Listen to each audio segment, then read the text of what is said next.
Saudara-saudari yang dikasihi Tuhan, selamat pagi. Sebelum kita mendengar firman Tuhan, marilah kita berdoa. Kasih karunia dan damai sejahtera dari Tuhan Allah kita, anaknya Yesus Kristus, dan Roh Kudus. Amin.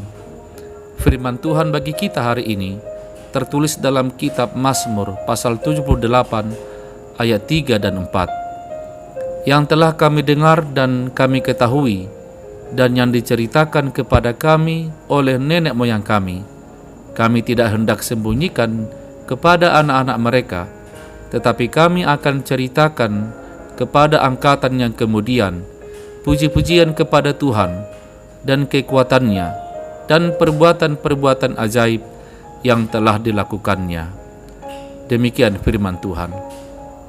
Saudara-saudari yang dikasihi Tuhan, Mazmur ini memberi kita gambaran sejarah Israel yang mengarah ke Raja Daud, yang menekankan pentingnya meneruskan pengalaman kita dan perbuatan Tuhan kepada kita dari satu generasi ke generasi berikutnya, supaya perbuatan Allah dikenal oleh angkatan yang kemudian, supaya anak-anak yang akan lahir kelak bangun dan menceritakannya kepada anak-anak mereka, sehingga angkatan demi angkatan menaruh kepercayaan kepada Allah dan tidak melupakan perbuatan-perbuatan Allah, tetapi memegang segala perintah-perintahnya.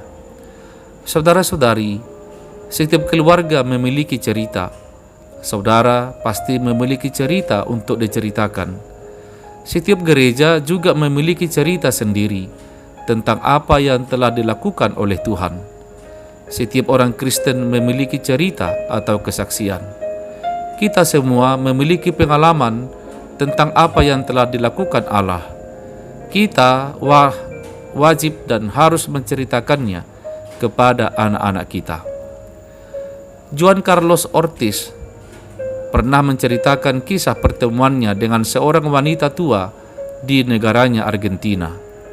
Wanita tua itu mengenalkannya kepada seorang gadis muda yang merupakan salah satu cucu yang paling besar. Dia kemudian mengatakan bahwa dia memiliki 6 anak dan 36 cucu.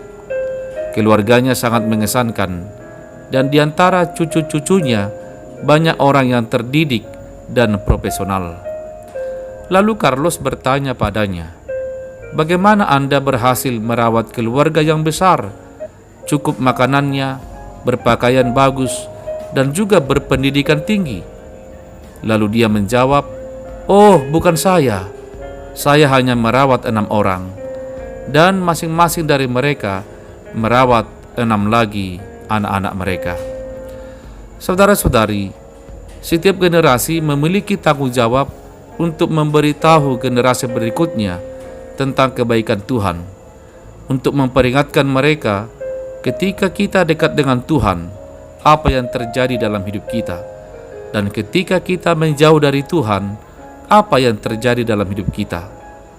Jas merah, jangan sekali-kali melupakan sejarah, yaitu sejarah kebaikan dan perbuatan Tuhan kepada kita.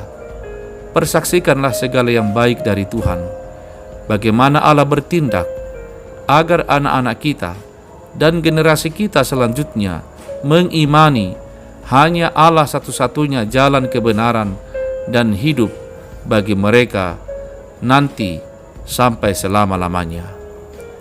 Amin. Marilah kita berdoa. Ya Tuhan Allah kami, terpujilah nama-Mu yang mengingatkan kami untuk menceritakan, membagikan, dan menyaksikan segala perbuatan Tuhan bagi kami, dikala kami dekat dengan Tuhan dan dikala kami jauh dari Tuhan. Namun Tuhan selalu hadir dan menyediakan segala yang kami butuhkan. Terpujilah nama-Mu Tuhan. Ingatkan kami dengan kuasa Roh Kudus-Mu, agar kami menceritakannya kepada generasi berikutnya, sehingga dari generasi ke generasi kami mengimani dan meyakini hanya Allah saja sumber kehidupan, sumber ketenangan, sumber kebahagiaan, bahkan keselamatan kami. Di dalam nama Yesus Kristus kami berdoa. Amin. Saudara-saudari, selamat pagi, selamat berakhir pekan, selamat mempersiapkan ibadah minggu besok. Tuhan Yesus memberkati. Shalom.